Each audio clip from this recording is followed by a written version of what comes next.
हाँ जी बच्चे, ये हमारा नॉन प्रॉफिट ऑर्गेनाइजेशन का बच्चे आई थिंक लेक्चर नंबर 4 होगा। ठीक है जी, लेक्चर नंबर 4 है।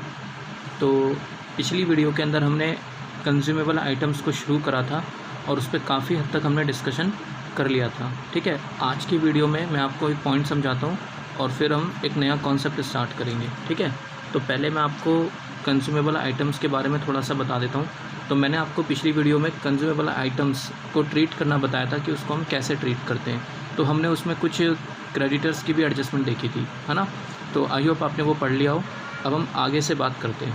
ठीक है, ध्यान देना मैं क्या कह रहा हूँ। मैंने आपको एक बात ये समझाई थी कि अगर आपको क्वेश्चन में क्रेडिटर्स की इन्फॉर्मेशन दे क्वेश्चन, तो इसका मतलब ये होता है कि हम सामान उधार पे ख़रीदते होंगे, तभी वो क्वेश्चन मेरे को क्रेडिटर्स की इन्फॉर्मेशन बता रहा है। ठीक है, तो चलो मैं आपको एक क्वेश्चन से रिवाइज़ करा देता हूँ सारी बातें। ठीक है, लिखो, एक एग्जांपल लिखो। आप एग्जांपल से हम सारी चीज़ें रिवाइज़ कर लेते हैं, फिर आगे बढ़ते हैं क्वेश्चंस में। तो आप एक एग्जांपल लिखो।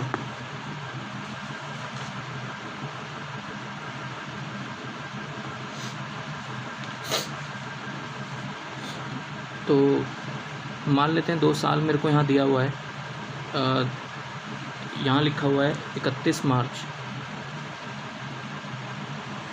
2007 और यहाँ लिखा हुआ है 31 मार्च 2008। तो इसका मतलब ये हो गया, ये मेरा प्रीवियस ईयर है 31 मार्च 2007 और ये मेरा करंट ईयर है 31 मार्च 2008। ठीक है, इसको मैं कह सकता हूँ 6, 7, 6, 7 एंड दैट इज़ 7, 8, है ना। हाँ जी, तो देखो ज़रा क्वेश्चन आपको क्या क्या बता रहा है। क्वेश्चन आपको यहाँ पे बता रहा है क्रेडिटर्स फॉर स्टेशनरी,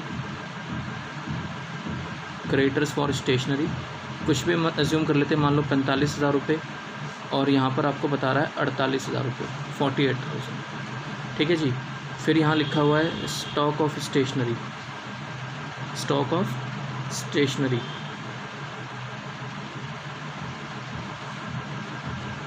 और स्टॉक ऑफ स्टेशनरी में आपको यहाँ पर मान लो 65,000, 65,000 और यहाँ पे मेरे को जो है 56,000 दिया हुआ। और फिर यहाँ लिखा हुआ है आगे amount paid for stationery, amount paid for stationery during the year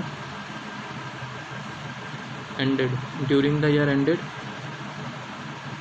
31st March 2008 is rupees 1,35,000 रुपये, 1,35,000 बच्चे, ये लिखा हुआ है। ठीक है जी, amount paid for stationery during the year ended 31 March 2008 मतलब करंट ईयर। तो करंट ईयर में हमने स्टेशनरी के लिए कितनी पेमेंट करी है? 1,35,000 रुपये। ठीक है, full stop. How will you show, आगे लिखा हुआ है how will you show, how will you show above items in financial statement,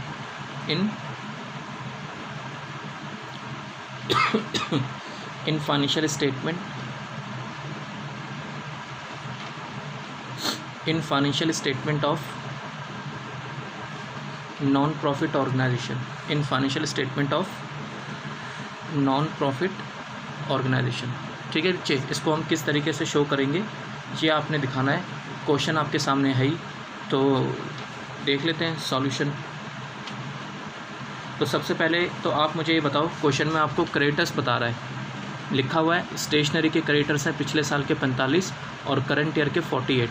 तो इसका मतलब ये होता है कि जो 45,000 रुपये के क्रेडिटर्स आपको पिछले साल के दिए हुए हैं, इसका मतलब ये है कि इनसे आपने सामान, माल यानी कि स्टेशनरी तो आपने इनसे पिछले साल ख़रीद ली थी, बट आपने उनको पिछले साल पेमेंट नहीं करी थी।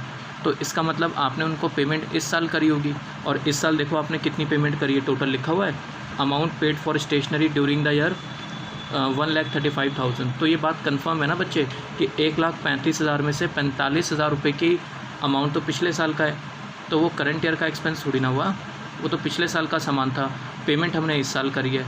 तो आप मुझे बता दो क्या ये इस साल का खर्चा है? नहीं। तो 1,35,000 में से हम ओपनिंग के क्रेडिटर्स को क्या करेंगे बच्चे? माइनस कर देंगे, ठीक है ना, और करंट ईयर के क्रेडिटर्स को प्लस कर देंगे। क्यों? क्योंकि हमने इनसे माल तो ख़रीद लिया, बस पैसे नहीं दिए। और अगर हमने इनसे माल ख़रीद के पैसे नहीं दिए तो इसका मतलब जो मैंने जो टोटल पेमेंट करी है 1,35 की, उसके अंदर ये 48,000 रुपये इंक्लूड नहीं होंगे। समझ आया मैंने क्या बोला भाई? मेरी पॉकेट से टोटल इस साल 1,35,000 रुपये का कैश आउटफ्लो है, लेकिन इस 1,35,000 में से 45,000 रुपये तो पिछले साल के है, उसको मैं हटा दूंगा क्योंकि वो मेरा इस साल का खर्चा है ही नहीं, ठीक है। अच्छा, इसको मैं प्लस कर दूंगा 48,000 को। क्यों? क्योंकि मैंने माल तो ख़रीद लिया, बस पैसे नहीं दिए, और अगर पैसे नहीं दिए तो वो इसके अंदर इंक्लूड नहीं है, बट खर्चा तो करंट ईयर का है ना, तो ऐड बैक करेंगे इसको, ठीक है। तो जैसे ही इसको प्लस माइनस करेंगे तो हमारे पास एक फ़िगर आ जाएगी जिसको हम कहते हैं स्टेशनरी परचेस्ड, कि भाई हमने कितना सामान इनसे इस साल ख़रीदा है, ठीक है ना बच्चे। और उसके बाद फिर हम इसमें स्टॉक्स की एडजस्टमेंट कर देंगे, तो आपके पास ये पता चल जाएगा कि आपने इस साल कितनी स्टेशनरी कंज्यूम करी है। तो जितनी स्टेशनरी आपने कंज्यूम करी होगी वो चला जाएगा इनकम एंड एक्सपेंडिचर अकाउंट में, और बाकी चीज़ें चली जाएंगी बैलेंस शीट के अंदर, ठीक है ना। तो मैं दिखा देता हूँ यहाँ पे calculation of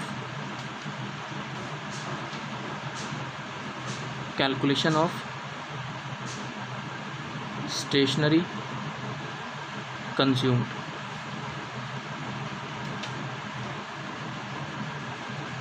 calculation of stationery consumed, calculation of stationery consumed. तो सबसे पहले मैं क्या लिखूंगा बच्चे? Amount paid for stationery,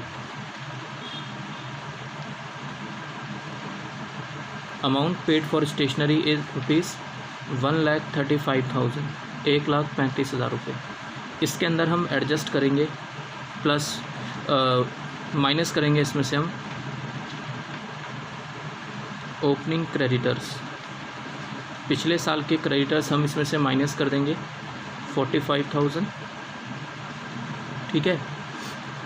plus इसमें हम प्लस करेंगे क्लोजिंग क्रेडिटर्स, क्लोजिंग क्रेडिटर्स इसमें कितना? 48,000, ये प्लस हो जाएगा बच्चे। और जैसे हम इसको प्लस माइनस करेंगे तो ये मेरे पास क्या आ जाएगा? Stationery purchased, stationery purchased during the year, stationery purchased during the year.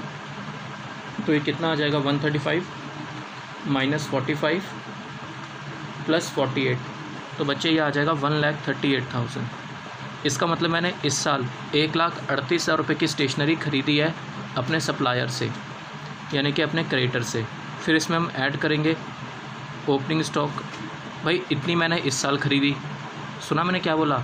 1,38,000 रुपये की स्टेशनरी तो मैंने इस साल ख़रीदी है। ओपनिंग स्टॉक कितना है मेरे पास? ओपनिंग स्टॉक है 65,000, है ना। और इसमें से हम माइनस कर देंगे क्लोजिंग स्टॉक। माइनस क्यों करा क्लोजिंग स्टॉक? क्योंकि हमने इसको कंज्यूम करा ही नहीं। अगर कंज्यूम ही नहीं करा तो फिर एक्सपेंस कहाँ हुआ? 56,000 रुपये, ये हमने माइनस कर दिया। और माइनस करने के बाद जो फिगर आएगी उसको हम क्या बोलेंगे बच्चे? Stationery consume, stationery consume. तो ये कितना आ जाएगा? 138 प्लस 65,000 माइनस 56, तो बच्चे आ जाएगा 1,47,000 स्टेशनरी कंज्यूम्ड। आई होप आपको बात समझ आई हो। और इसको हम ट्रांसफ़र कर देंगे, transfer to income and expenditure account, income and expenditure account, ठीक है जी। तो इस तरीके से आपने काम करके चलना है बच्चे। अब देखो इसी चीज़ को हमें फाइनेंशियल स्टेटमेंट में कैसे दिखाना है ना। Financial statement of NPO.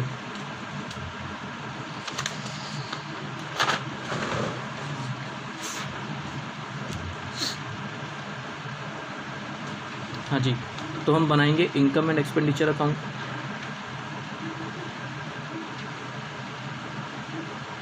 Income and expenditure account current year का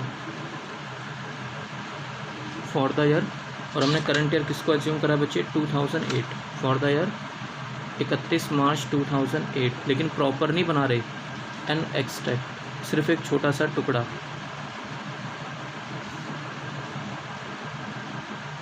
ठीक है, और हम यहाँ दिखाएंगे स्टेशनरी कंज्यूम।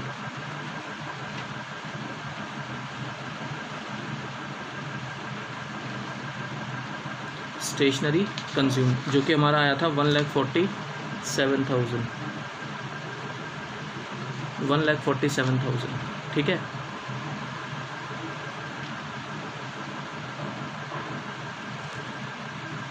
ठीक है, तो ये चीज़ हो गई बच्चे। बैलेंस शीट, क्योंकि आपको पता है जो स्टॉक्स होते हैं वो बैलेंस शीट में जाते हैं।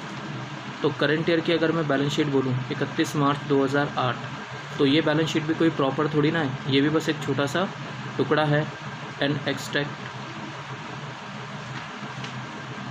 तो आप मुझे बताओ बैलेंस शीट में हम क्या दिखाएंगे। एक तो stock of stationery, stock of कौन से साल का स्टॉक दिखाएंगे, ये करंट ईयर का बच्चे। करंट ईयर की बैलेंस शीट है तो इसमें करंट ईयर का क्लोजिंग स्टॉक दिखा देना आप। और करंट ईयर का स्टॉक आपको दिया हुआ है 56,000। ठीक है ना। और करंट ईयर के क्रेडिटर्स, भाई लायबिलिटी भी तो आएगी बैलेंस शीट में, क्रेडिटर्स फॉर स्टेशनरी। ठीक है जी। और क्रेडिटर्स फॉर स्टेशनरी आपको कितना दिया हुआ है बच्चे, ये आपको दिया हुआ है करंट ईयर में 48,000। आई होप आपको बात समझ आई हो बच्चे। ठीक है,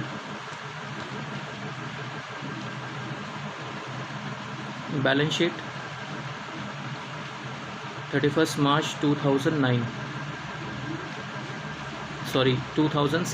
लास्ट ईयर की बना रहे हैं ना। तो लास्ट ईयर की बैलेंस शीट में लास्ट ईयर के आइटम, भाई सीधी सी बात है, अगर आप करंट ईयर की बैलेंस शीट बनाओगे तो उसके अंदर करंट ईयर के आइटम आएंगे। प्रीवियस ईयर की बैलेंस शीट बनाओगे तो उसमें प्रीवियस ईयर के आइटम आएंगे, सिंपल। तो प्रीवियस ईयर का स्टॉक यानी कि opening stock, stock of stationery, ये कब का स्टॉक है बच्चे, पिछले साल का। और ओपनिंग स्टॉक हमें दिया हुआ था 65,000। ठीक है। और यहाँ पर क्या आ जाएगा, creditors for stationery, creditors for stationery. ठीक है। और एक क्रेडिटर फॉर स्टेशनरी आपको कितना दिया हुआ है, 45,000।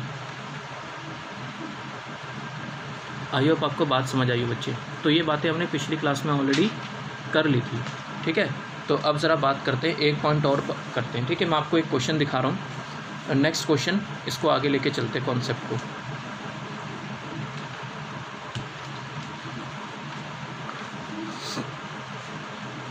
हाँ जी, ये देखो आप ज़रा, एक क्वेश्चन है, ये रहा, ये आपकी बुक का ही क्वेश्चन है बच्चे, 12th क्लास का ही क्वेश्चन है। ये मत समझना बीकॉम का क्वेश्चन है, ये बीकॉम में भी आया हुआ है और ये क्या बोलते हैं 12th क्लास की बुक का क्वेश्चन है। ठीक है। अब ज़रा ध्यान से देखना, इसमें आपको एक्स्ट्रा चीज़ क्या मिलेगी। तो इसमें लिखा हुआ है calculate the amount of stationery consume. क्या लिखा है बच्चे, आपने क्या चीज़ कैलकुलेट करनी है कि हमने कितनी स्टेशनरी कंज्यूम करी ड्यूरिंग द कैलेंडर ईयर 2016। ठीक है। तो हमारा जो करंट ईयर है वो कैलेंडर ईयर 2016 है। कैलेंडर ईयर का मतलब होता है 1 जनवरी से स्टार्ट होगा और 31 दिसंबर को ख़त्म हो जाएगा। ठीक है, 2016। तो इसका मतलब 2015 मेरा प्रीवियस ईयर होगा और 2017 वो मेरा एडवांस ईयर होगा, मतलब नेक्स्ट ईयर होगा। तो लिखा है stock of stationery as on 1 January 2016, मतलब ओपनिंग स्टॉक साल के शुरुआत में ओपनिंग स्टॉक कितना है बच्चे, 3000। और ओपनिंग क्रेडिटर्स लिखा ना, creditors for stationery on January 1 2016 2000। ठीक है। फिर लिखा है एडवांस पेड फॉर स्टेशनरी। क्या लिखा है बच्चे, advance paid for stationery carried from 2015, मतलब पिछले साल का एडवांस है बच्चे 200 रुपये। तो आप मुझे बताओ, ये एडवांस हम पिछले साल ही पे कर चुके हैं। तो अगर हमने ये एडवांस पिछले साल के लिए पे करा है, तो पिछले साल में पे करा है, तो कौन से साल के लिए पे करा होगा बच्चे। अगर हम एडवांस 2015 में पे करेंगे तो कौन से साल के लिए पे करेंगे, 2016 के लिए पे करेंगे ना बच्चे। समझ आया यहाँ तक। यानी कि हमने कोई आइटम ख़रीदा होगा स्टेशनरी का जिसके लिए हमने एडवांस में पेमेंट कर दी, मतलब ख़रीदा नहीं, पेमेंट एडवांस में कर दी। समझ आया मैंने क्या बोला। भाई अगर आपने पिछले साल एडवांस दे दिया तो कब के लिए दिया होगा, इस साल के लिए दिया होगा ना। मतलब मैंने सामान पिछले साल नहीं ख़रीदा था, बस पैसे दे दिए थे और मैंने कहा जी अगले साल मैं आपसे सामान ख़रीदूँगा, तो ये करंट ईयर की कॉस्ट बनेगी ना। समझ आया मैं क्या बोल रहा हूँ। ये 200 रुपये जो एडवांस आपने पिछले साल दिया था तो ये करंट ईयर के लिए दिया होगा, तो ये करंट ईयर का एक्सपेंस बनेगा, ठीक है ना। तो ये चीज़ होती है। Amount paid for stationery 10,800। अच्छा, टोटल स्टेशनरी का अमाउंट जो हमने इस साल पे करा है वो कितना पे करा है, 10,800। समझ आया ये क्या है, ये है amount paid for stationery during the year 10,800, हाँ या ना। और हमने ये किसको पे करा होगा बच्चे, अपने क्रेडिटर्स को, क्योंकि अगर हमें क्वेश्चन क्रेडिटर्स की इन्फॉर्मेशन बता रहा है तो इसका मतलब ये हो गया कि हमने सामान उधार पे ख़रीदा होगा, हाँ या ना। तो ये क्या है बच्चे, अमाउंट पेड फॉर स्टेशनरी किसको पे कराया आपने, क्रेडिटर्स को। तो इसमें हम क्रेडिटर्स की एडजस्टमेंट करेंगे, opening creditors minus closing creditors plus. समझ आई यहाँ तक बात। और देखो आगे लिखा भी, ये क्लोजिंग स्टॉक दिया हुआ है और ये दिया हुआ है creditors for stationery, closing creditors दिया हुआ 1,300 रुपये और एडवांस दिया हुआ है। देखो advance paid for stationery on 31 December 2016, मतलब करंट ईयर। करंट ईयर में हमने एडवांस दिया है 1,300 रुपये। अब मुझे बताओ करंट ईयर में मैंने टोटल कितनी पेमेंट करी है, 10,800, जिसमें से 1,300 रुपये मैंने क्या दिया है, एडवांस, हाँ या ना। तो फिर मैंने करंट ईयर के लिए कितनी पेमेंट करी होगी, वो लेस कर लोगे आप। अरे भाई सीधी सी बात है, पिछले साल का एडवांस होगा करंट ईयर के लिए तो वो ऐड हो जाएगा, इस साल का एडवांस होगा वो होगा नेक्स्ट ईयर के लिए तो वो माइनस हो जाएगा, सिंपल। समझ आई यहाँ तक बात। बस तो एक काम करते हैं, पहले चलो मैं आपको एक पॉइंट समझा देता हूँ। अब एक चीज़ और सुनो। अब पता है बच्चों के मन में डाउट क्या आता है, बच्चों के मन में ये डाउट आता है कि सर एक तरफ आप कह रहे हो कि हम सामान उधार पे ख़रीद रहे हैं क्रेडिटर से, सुना मैंने क्या बोला, एक तरफ हम सामान उधार पे ख़रीद रहे हैं तभी हमें क्रेडिटर्स की इन्फॉर्मेशन बता रहा है, एक तरफ आप ये कह रहे हो कि सर हम एडवांस पे कर रहे हैं, यानी कि सामान ख़रीदा नहीं पेमेंट पहले कर रहे हैं। तो ये कैसे हो रहा है, मतलब एक तरफ आप कह रहे हो कि उधार खरीद रहे हैं, एक तरफ कह रहे हो कि सामान ख़रीदा नहीं एडवांस में दे रहे हैं, तो ये दोनों चीज़ें कैसे हो गई, उधार पे भी हो गया एडवांस भी हो गया, ये कैसे है। एक्चुअली बच्चे पता है क्या होता है, हो सकता है कि हम अपने सप्लायर से कुछ स्पेशल टाइप की स्टेशनरी मंगवा रहे हों जो इनके पास रेगुलर स्टॉक में ना होती हो। सुना मैंने क्या बोला, जो इनके पास सामान रेगुलर स्टॉक में होता है वो तो उधार पे चल जाता है कि चलो भाई आराम आराम से आता रहेगा। लेकिन अगर इनके पास मटेरियल नहीं है, जिस टाइप की स्टेशनरी मैं मांग रहा हूँ, मान लो मैं मार्कर मांग रहा हूँ, एक स्पेशल टाइप का मार्कर मांग रहा हूँ, तो वो ये कहता है जी हमारे पास मार्कर स्टॉक में नहीं है, मंगवाना पड़ेगा, तो आपको उसके लिए एडवांस दे के जाना पड़ेगा। समझ रहे मैं क्या बोल रहा हूँ। तो हो सकता है कि कोई स्पेशल आइटम हो जिसके लिए हमने एडवांस दे रखा हो, तो ये वो चीज़, तो ये उस चीज़ की इन्फॉर्मेशन आपको दी हुई है, ठीक है ना। तो आई होप आपको बात समझ आई हो यहाँ तक। तो ये चीज़ है। तो क्वेश्चन नंबर 4, ठीक है, आई होप आपने देख लिया हो। अब हम इसको सॉल्व करते हैं।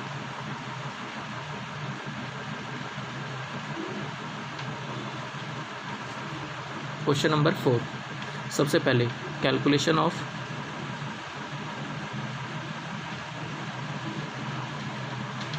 Stationery consume.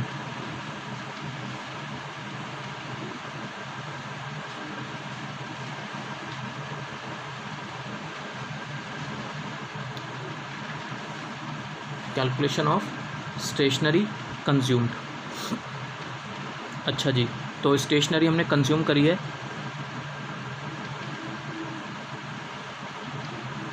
तो देखो जी सबसे पहले हम क्या लिखेंगे बच्चे, amount paid for stationery, amount paid for stationery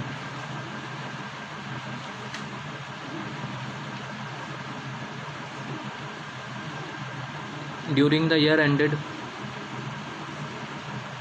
31 March 2016, sorry current year हमारा कौन सा है बच्चे, अच्छा मार्च नहीं है दिसंबर है, 31 दिसंबर 2016 है ना। तो 31 दिसंबर 2016 हमने अमाउंट पे करा है टोटल 10,800, 10,800। अब हम इसमें क्या करेंगे, हम इसमें सबसे पहले लेस करेंगे ओपनिंग क्रेडिटर, यानी कि पिछले साल के, क्योंकि इनसे माल तो हमने पिछले साल ही ख़रीद लिया, बस इनको पेमेंट नहीं करी थी पिछले साल, तो पेमेंट हमने इस साल करी है। और इस साल हमने टोटल कितनी पेमेंट करी है, 10,800। तो पक्की बात है ना, इसमें पिछले साल के क्रेडिटर्स भी इंक्लूड होंगे, तो उसको हटा देना बच्चे, 2,000 रुपये आपको दिया हुआ है। क्वेश्चन पढ़ना आप, सेकंड पॉइंट में दिया हुआ है 1 जनवरी 2016 यानी कि पिछले साल के क्रेडिटर्स या इस साल की शुरुआत, एक ही बात है। इसके अंदर हम ऐड करेंगे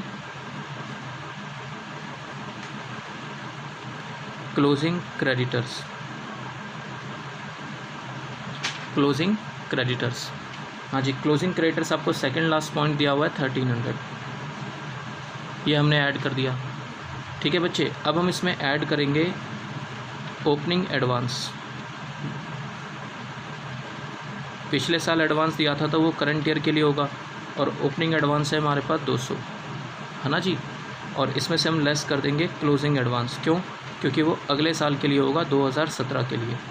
तो हमने क्लोजिंग एडवांस को लेस कर दिया इसमें से, और क्लोजिंग एडवांस आपको जो दिया हुआ है सबसे लास्ट वाला पॉइंट है 1300। ठीक है बच्चे, क्योंकि एडवांस भी हमने किसको दिया होगा? क्रेडिटर्स को। तो ये सारी एडजस्टमेंट करने के बाद जितना अमाउंट हमने अपने क्रेडिटर्स को पे करा है उसमें ये क्रेडिटर्स की इन्फॉर्मेशन एडजस्ट करने के बाद जो आएगा, इसको हम कहते हैं बच्चे स्टेशनरी परचेस्ड। हमने जो स्टेशनरी इस साल ख़रीदी टोटल वो इतने की ख़रीदी, और कितना आएगा ये ऐड प्लस माइनस करने के बाद 10,800, इसमें से माइनस करेंगे हम 2,000, प्लस करेंगे इसमें 1,300, फिर प्लस करेंगे इसमें 200 और माइनस करेंगे इसमें से 1,300, तो ये आ जाएगा बच्चे 9,000। ठीक है, स्टेशनरी परचेस्ड। अब हम इसमें ऐड करेंगे opening stock of stationery. Opening stock of stationery, और ओपनिंग स्टॉक हमें इसमें दिया हुआ है 3,000 रुपये। भाई पिछले साल का माल बच गया था, यूज़ नहीं करा था 3,000, तो अब तो यूज़ करेंगे, तो 3,000 ये हो गया। 9,000 का इस साल ख़रीदा, टोटल कितना हो गया? 12। इसमें से हम माइनस कर देंगे क्लोजिंग स्टॉक ऑफ स्टेशनरी, और क्लोजिंग स्टॉक ऑफ स्टेशनरी आपको इसमें दिया हुआ है बच्चे 500 रुपये क्लोजिंग स्टॉक। ये हम लेस कर देंगे, तो ये जो फिगर आएगी इसको हम क्या बोलेंगे? Stationery consume.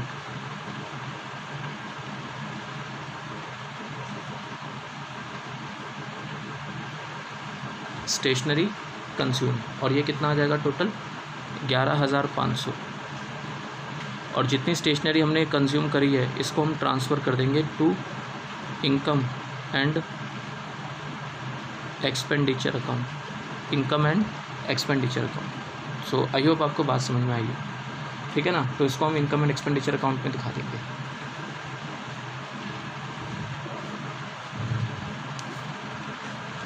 तो देखो अब इधर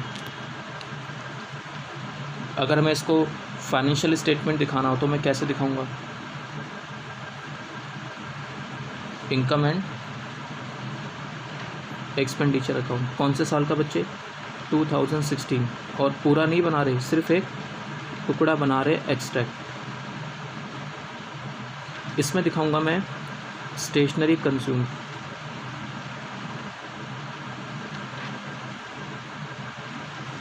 स्टेशनरी कंज्यूम, और हमने कितना निकाला स्टेशनरी कंज्यूम्ड बच्चे?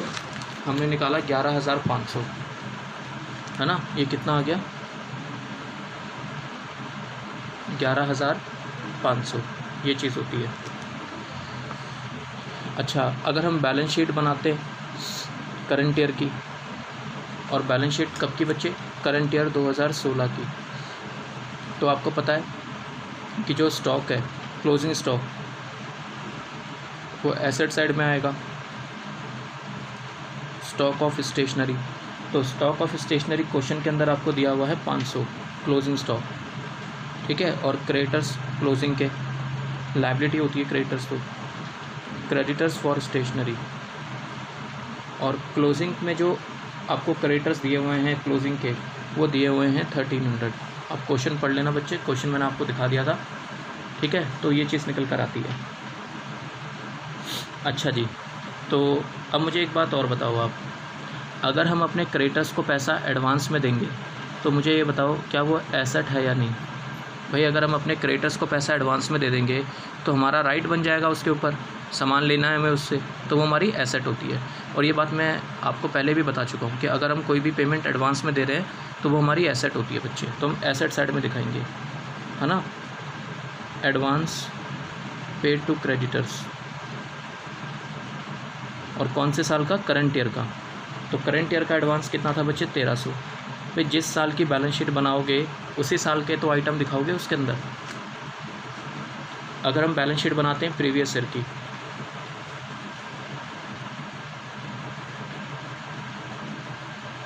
दो 2015 प्रीवियस ईयर,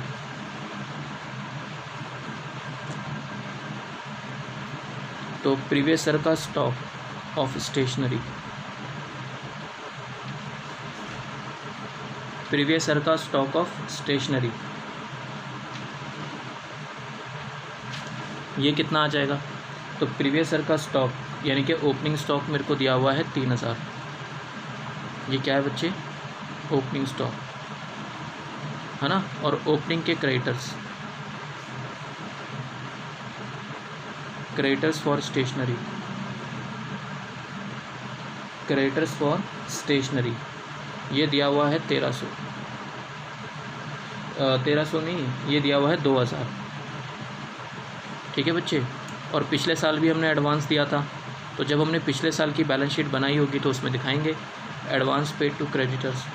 हमने दिखाया होगा कि हमने एडवांस कितना पे करा है, 200 रुपये।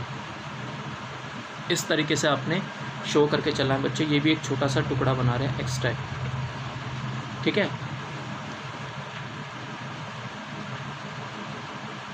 एक्सट्रैक्ट। आई होप आपको समझ आया हो बच्चे यहाँ तक, ठीक है ना। ये सारी चीज़ें, तो ये चीज़ निकल कर आती है बच्चे। चलो आपको मैं एक चीज़ और दिखाता हूँ। अगर हमें इसी के अंदर क्रेडिटर्स अकाउंट बनाना पड़ जाए, अकाउंट बनाने की बात कर रहा हूँ मैं आपसे, ये वाली प्रेजेंटेशन भी मैंने आपको सिखाई हुई है, क्रेडिटर्स फॉर स्टेशनरी। बताओ क्रेडिटर्स अकाउंट हम किस लिए बना रहे हैं?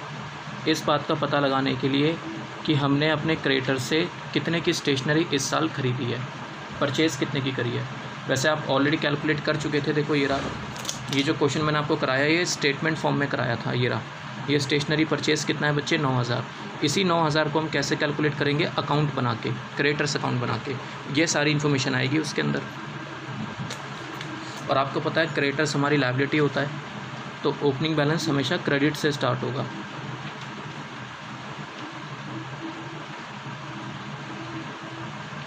यहाँ लिखेंगे to balance C D. Opening creditors कितने हैं बच्चे इसमें? ओपनिंग क्रेडिटर्स हैं 2000, और इसमें जो क्लोजिंग क्रेडिटर्स है वो है 1300। क्लोजिंग क्रेडिटर्स है 13। बताओ आपने जो अमाउंट पे करा है ड्यूरिंग द ईयर 10,800, वो अपने क्रेडिटर्स को पे करा होगा ना, to receipt and payment account या कैश अकाउंट।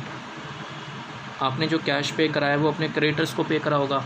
और क्रेडिटर्स को पेमेंट करने से लायबिलिटी बढ़ती है या कम होती है? कम होती है। तो कम होती है तो मैं कहाँ दिखाऊंगा? डेबिट साइड में। और ये कितना है बच्चे? 10,800। हाँ या ना? ठीक है। तो ये बात तो हम पिछली क्लास में भी कर चुके हैं। अब इसमें एडवांस वाला पॉइंट और आ रहा है, हाँ या ना? तो मुझे ये बताओ बच्चे, अगर हम अपने क्रेडिटर्स को पेमेंट पहले ही दे चुके हैं, ओपनिंग एडवांस की बात कर रहा हूँ मैं, इसकी क्या लिखा है? एडवांस पेड फॉर स्टेशनरी, ये वाला advance paid for stationery carried from 2015 यानी कि 200, पिछले साल का एडवांस तो इस साल के लिए होगा ना, हाँ या ना? तो मुझे बताओ, अगर मैं अपने क्रेडिटर्स को एडवांस दे चुका हूँ तो क्रेडिटर्स इससे बढ़ेंगे या कम होंगे? कम हो जाएंगे ना बच्चे क्रेडिटर्स। तो मैं डेबिट साइड में दिखाऊंगा एडवांस। कौन सा? पिछले साल का, 2015 का, यानी कि 200, हाँ या ना? और जो करंट ईयर का एडवांस है तो वो तो अगले साल के लिए होगा, उसको हटा दो आप यहाँ से। मुझे एक बात बताओ बच्चे, आप सोच के देखो। आप एक बात, आपने जो टोटल पेमेंट करी है अपने क्रेडिटर्स को 10,800 रुपये करी है, ये देखो आपने जो टोटल पेमेंट करी है अपने क्रेडिटर्स को, amount paid for stationery during the year 10,800। आप ये बताओ क्या इसके अंदर ये जो एडवांस हमने पे करा है साल के एंड पे 1300 रुपये, बताओ क्या ये इसमें इंक्लूड होगा कि नहीं होगा? भाई ये एडवांस कब का है? करंट ईयर का। ये पेमेंट भी आपने कब करी है? करंट ईयर में।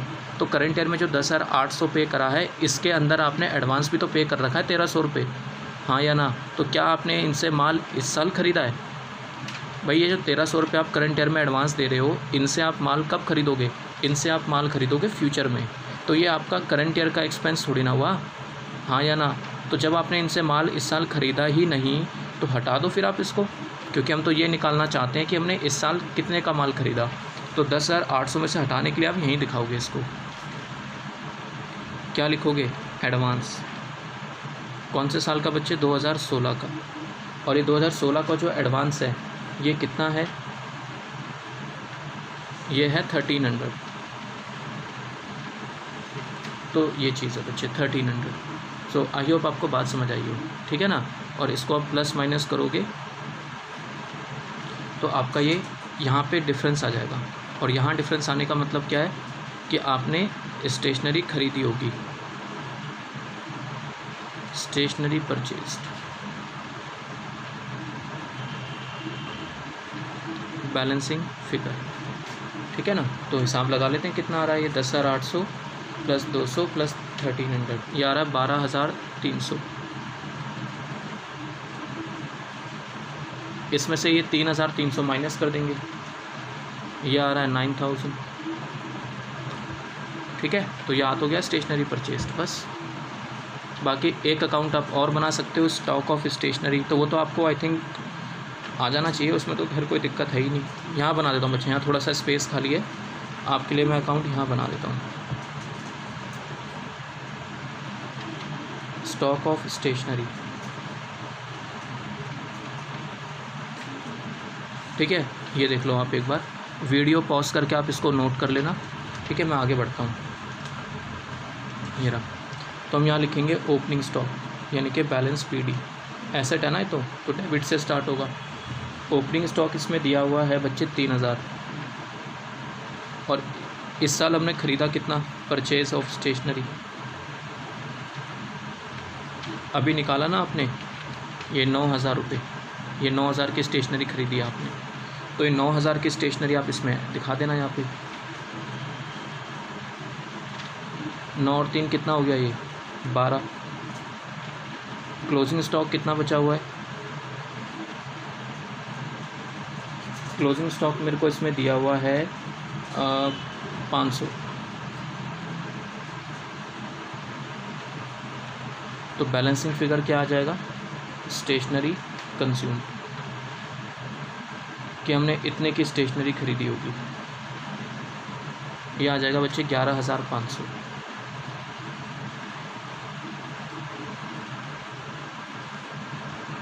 आई होप आपको बात समझ आया बच्चे, ठीक है ना। तो ये प्रेजेंटेशन भी आपकी बेटर है। ये जो 2 अकाउंट मैंने आपको बना के दिखाए, एक मैंने आपको दिखाया क्रेडिटर्स फॉर स्टेशनरी अकाउंट, ये वाला, और दूसरा अकाउंट कौन सा बच्चे, स्टॉक ऑफ स्टेशनरी।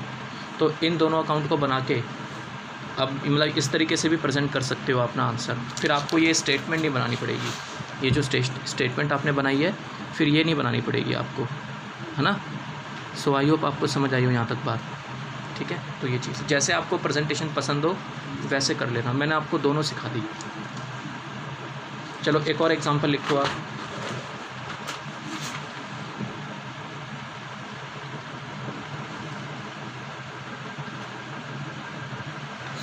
एक और एग्जांपल है हमारे पास 2016 2017, ये हमें 2 साल दिए हुए हैं। यहाँ दिया हुआ है स्टॉक ऑफ स्टेशनरी या स्टॉक ऑफ मेडिसिन कर लेते हैं, चलो स्टॉक ऑफ मेडिसिन 3,70,000 रुपये और 4,03,000 रुपये, ठीक है। इसके बाद फिर हम यहाँ लिखेंगे creditors for medicine, creditors for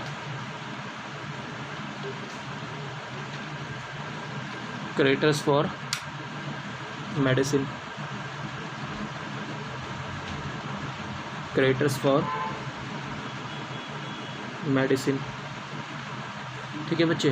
creditors for medicine मैं एज्यूम कर लेता हूँ यहाँ पे, मान लो आपका कुछ भी एज्यूम कर लो, मान लो 2,80,000 और यहाँ पे मुझे दिया हुआ है 2,35,000 रुपये, ठीक, ये दिया हुआ है।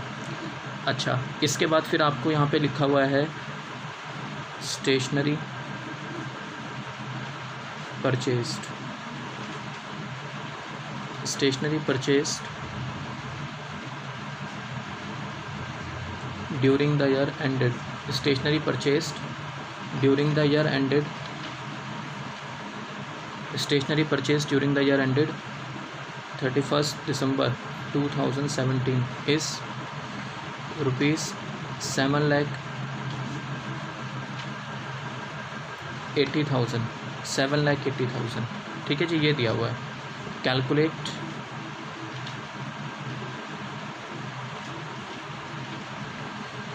स्टेशनरी नहीं बच्चे, सॉरी, रियली सॉरी, स्टेशनरी नहीं, मेडिसिन। वो एक्चुअली 4-5 क्वेश्चन कर लिए ना उसके, तो इसलिए बार बार वही चीज़ दिमाग में आ रही है, मेडिसिन। ठीक है, कैलकुलेट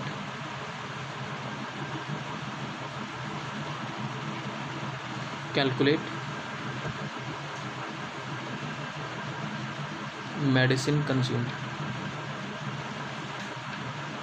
ठीक है, तो ये चीज़ करनी है बच्चे। तो सॉल्यूशन, अब आप बताओ क्या करोगे। देखो बच्चे, सबसे पहले बच्चों के मन में जो कैलकुलेशन आती है, क्योंकि हमने इतने सारे क्वेश्चन कर लिए, तो सबसे पहले डाउट ये आता है कैसे करेंगे बच्चों का।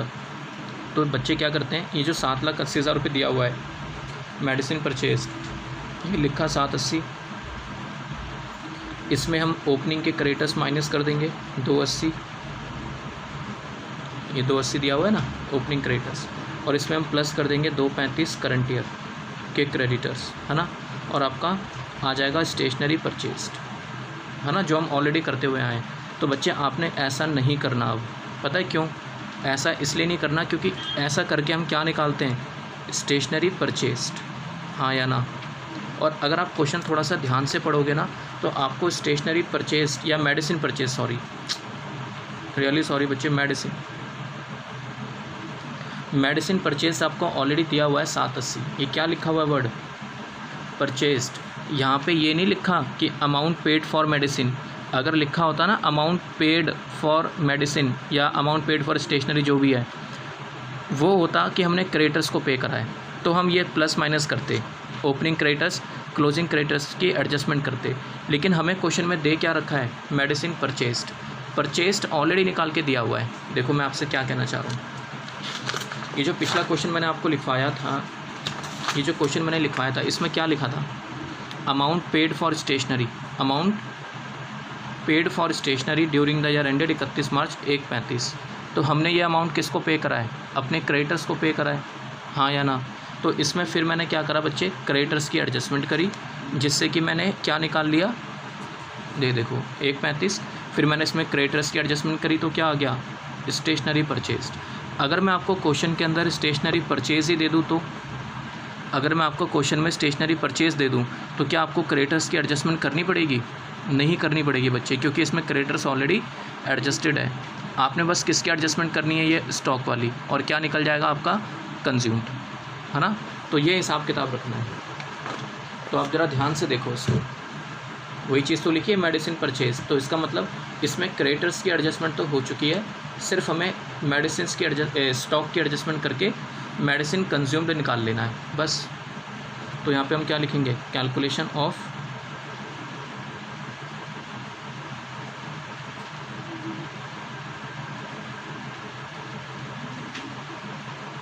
Medicine consumed, calculation of medicine consumed. तो सबसे पहले हम क्या लिखेंगे बच्चे, मेडिसिन परचेज्ड। तो मेडिसिन हमने कितने की परचेज़ करी है, 7,80,000 रुपये। फिर हम इसमें ऐड करेंगे opening stock of medicine, opening stock of medicine, और ओपनिंग स्टॉक इसमें दिया हुआ है बच्चे 3,70,000। ठीक है ना, जो मैंने आपको क्वेश्चन लिखवाया है ये रहा, stock of medicine 2016, opening stock 370 और क्लोजिंग स्टॉक 4,03,000 रुपये। इसमें से हम माइनस कर देंगे बच्चे closing stock of medicine, closing stock of medicine 4,03,000। ठीक है ना, इसको लेस करके सीधा क्या आ जाएगा मेरा, मेडिसिन कंज्यूम्ड।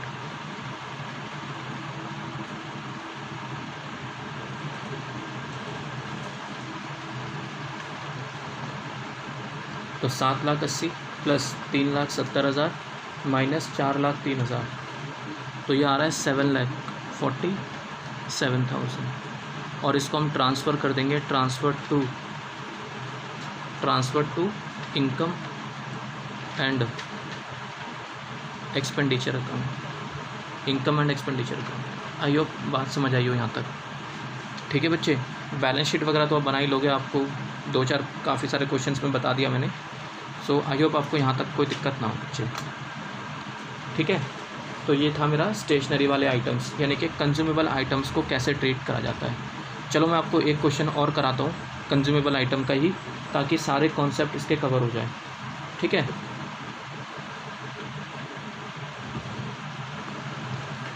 एक और एग्जांपल लिखूँगा।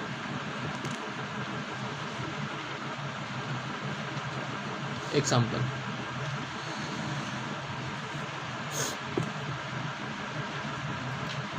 आपको क्वेश्चन के अंदर रिसिप्ट एंड पेमेंट अकाउंट बना के दिया हुआ है बच्चे,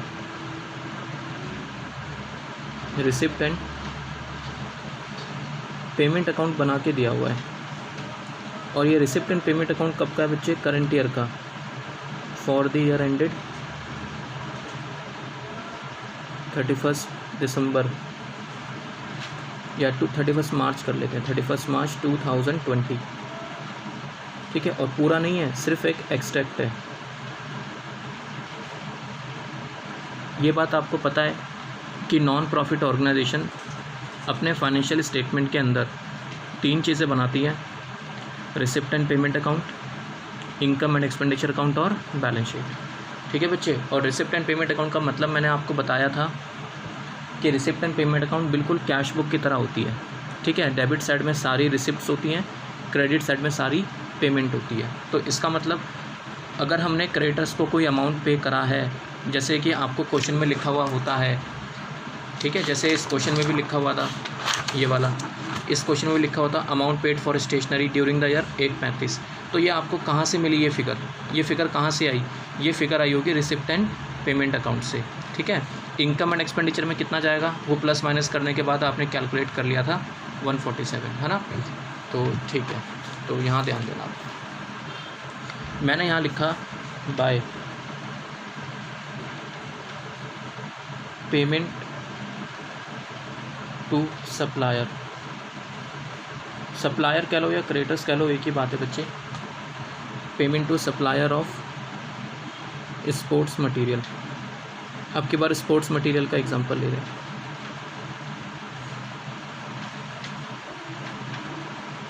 कुछ भी मान लेते हैं, मान लो 4,08,000 रुपये, 4,08,000। ठीक, फिर यहाँ पे एक चीज़ और लिखी हुई है, परचेज ऑफ स्पोर्ट्स मटेरियल।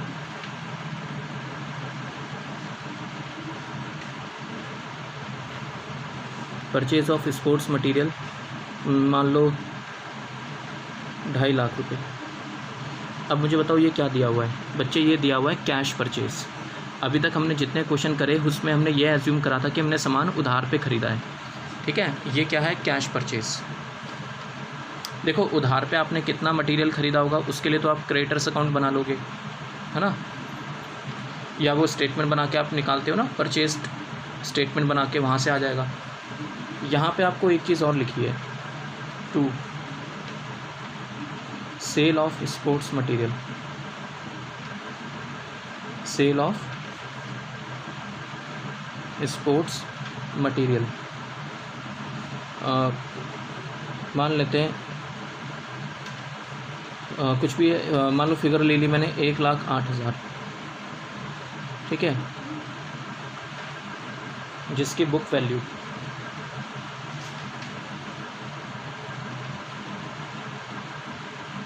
मतलब जिसका जो प्राइस था, जो आपने 1,08,000 का माल बेच दिया, उसका जो प्राइस था बुक वैल्यू मान लो वो थी हमारी 98,000, यानी कि 98,000 का स्पोर्ट्स मटेरियल आपने बेच दिया 1,08,000 रुपये में। ठीक है बच्चे, ये है। ये सारी फिगर है, ठीक है। और फिर आपको कुछ और भी इन्फॉर्मेशन दी हुई है, additional information.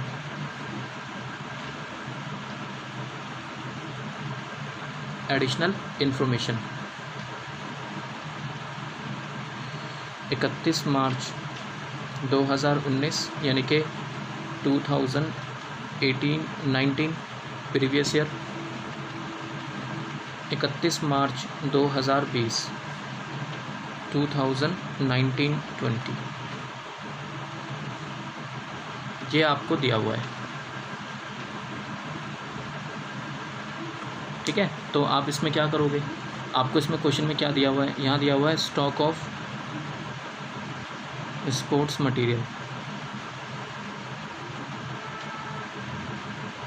Stock of sports material कुछ भी मान लेते हैं, मान लो 6,91,000 ओपनिंग स्टॉक और 4,39,000 मेरा क्लोजिंग स्टॉक है।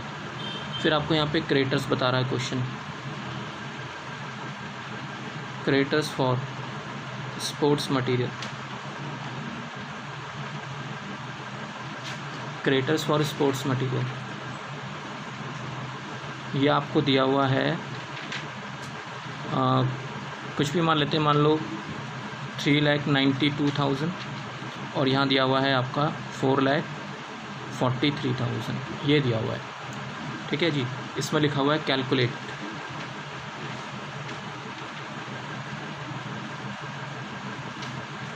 Calculate calculate how much amount of sports material, how much amount of sports material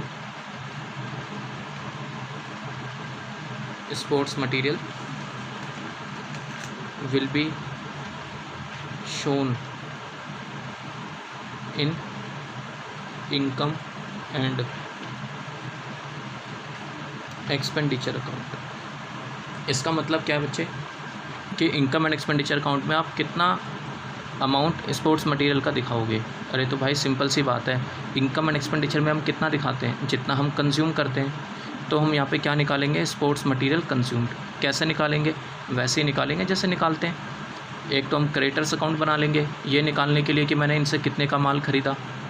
सुना मैंने क्या बोला बच्चे, क्रेडिटर्स की इन्फॉर्मेशन दे रहा है क्वेश्चन, तो इसका मतलब है ना कि मैंने सामान ख़रीदा होगा उधार पे, हाँ या ना।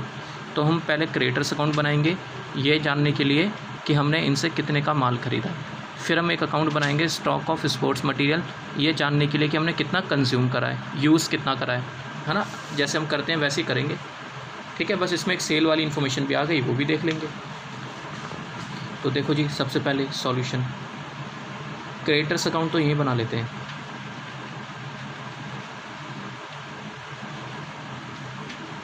Creditors for sports material,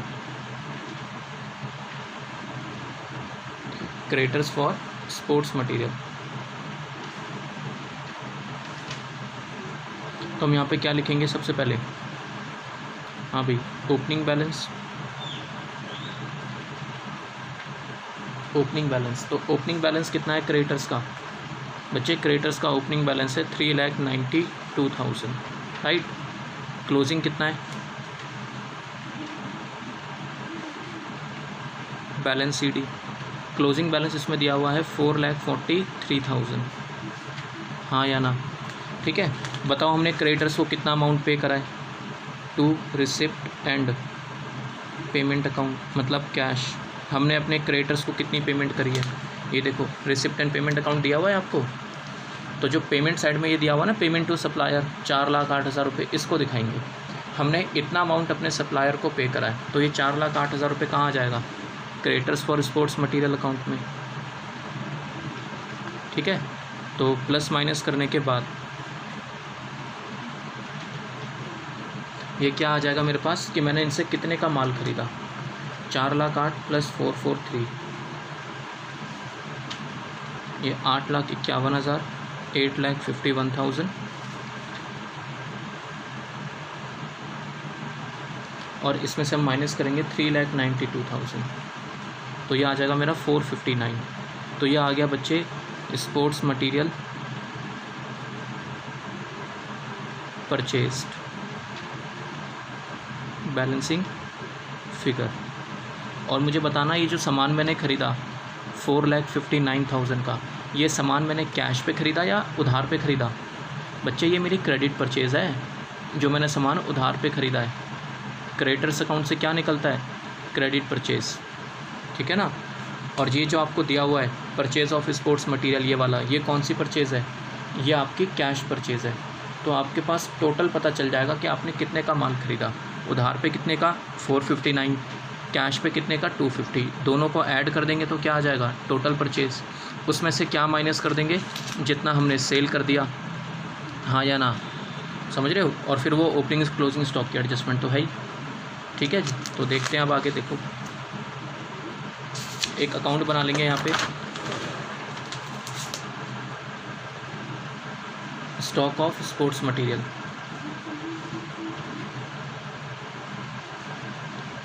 stock of sports material, stock of sports material. तो सबसे पहले ओपनिंग स्टॉक यानी कि बैलेंस बीडी, है ना जी, बैलेंस बीडी लिख देते हैं।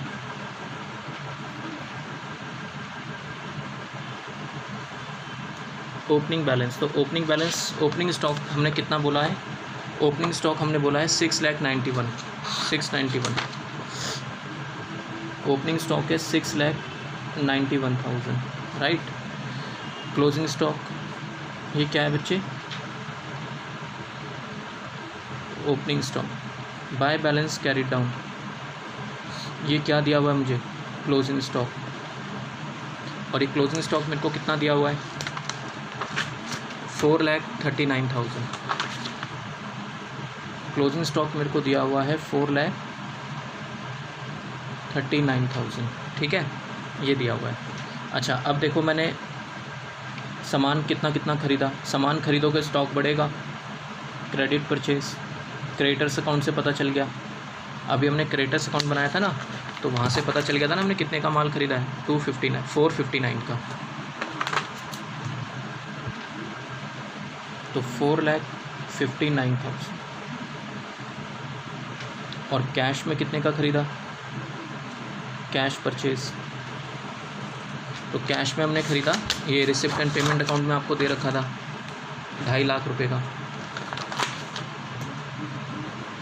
तो ये मेरा 2.5 लाख रुपए का आ गया यहाँ पे, ठीक है बच्चे। इसके बाद क्या करना है? इसके बाद आपने जो सामान बेचा तो उससे स्टॉक बढ़ेगा या कम होगा? अगर आप माल बेच दोगे तो स्टॉक कम हो जाएगा आपका। यहाँ लिखेंगे by receipt and payment account, या यहाँ पे कैश। कितने का बेचा? देखो आपने लिखा हुआ है यहाँ पे, ये रहा 1,08,000 में बेचा है, हाँ या ना। कितने का माल था? 98 का। तो 98 का माल अगर आपने 1,08,000 में बेच दिया तो प्रॉफिट हो गया ये तो। बाय कैश 1,08,000, ठीक है बच्चे। कितने रुपए का प्रॉफिट हो गया? 10,000 रुपये का, है ना। 1,08,000 में बेचा है 98,000 की चीज़, तो 10,000 रुपये का प्रॉफिट है। तो उस प्रॉफिट को हम यहाँ दिखाते हैं। अब मुझे बताओ वो प्रॉफिट है 10,000 रुपये का, कहाँ लेके जाएं इसको? प्रॉफिट चला जाता है प्रॉफिट एंड लॉस अकाउंट में, क्रेडिट साइड में, इनकम साइड में। लेकिन हम यहाँ पर प्रॉफिट एंड लॉस अकाउंट तो बनाते नहीं हैं, तो कहाँ जाएगा? इनकम एंड एक्सपेंडिचर अकाउंट, ठीक है बच्चे। और ये क्या दिया हुआ है आपको? प्रॉफिट ऑन सेल, हाँ या ना। तो ये चीज़ है बच्चे, टोटल कर लो, डिफरेंस पता चल जाएगा कहाँ पर आ रहा है। डिफरेंस आ रहा है यहाँ पर। तो ये क्या होगा? स्पोर्ट्स मटेरियल कंज्यूम्ड, कि हमने कितना मटेरियल कंज्यूम कर लिया। तो 691 ओपनिंग स्टॉक है, प्लस 459 मैंने इस साल परचेज़ करा, प्लस 2.5 लाख का सामान परचेज़ करा, 10,000 का profit, minus 1,08,000 and minus 439 closing stock. तो ये आ रहा है 8,63,000। और ये क्या है बच्चे? स्पोर्ट्स मटेरियल कंज्यूम्ड, कि हमने कितना स्पोर्ट्स मटेरियल कंज्यूम कर लिया आपका, balancing figure. So I hope आपको बात समझ आई हो यहाँ तक, ठीक है ना। तो ये चीज़ होती है बच्चे। टोटल कर लेते हैं इसको, टोटल कितना आ रहा है ये,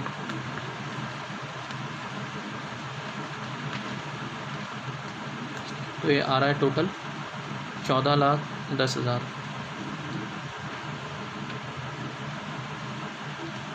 ठीक है ना। और ये जो कंज्यूम करा है ये कहाँ चला जाएगा, इनकम एंड एक्सपेंडिचर अकाउंट में। तो मैं इनकम एंड एक्सपेंडिचर अकाउंट में कितना दिखाऊंगा,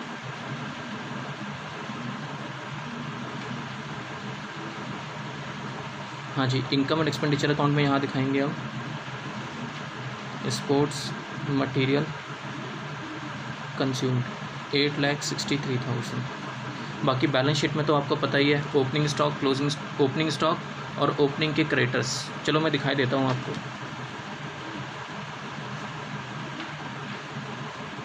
ये बैलेंस शीट हम बना रहे हैं करंट ईयर की, ठीक है, वो भी छोटा सा टुकड़ा बना रहे हैं। और करंट ईयर हमारा था 31 मार्च 2020। इसमें हम दिखाएंगे स्टॉक ऑफ स्पोर्ट्स मटेरियल, कौन सा, क्लोजिंग का, है ना बच्चे।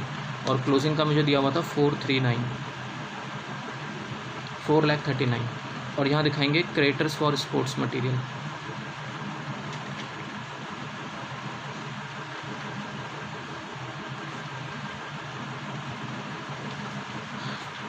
क्रेडिटर्स फॉर स्पोर्ट्स मटेरियल और क्लोजिंग के क्रेडिटर्स हमें कितने दिए हुए थे क्वेश्चन में, ये रहे 4,43,00,000।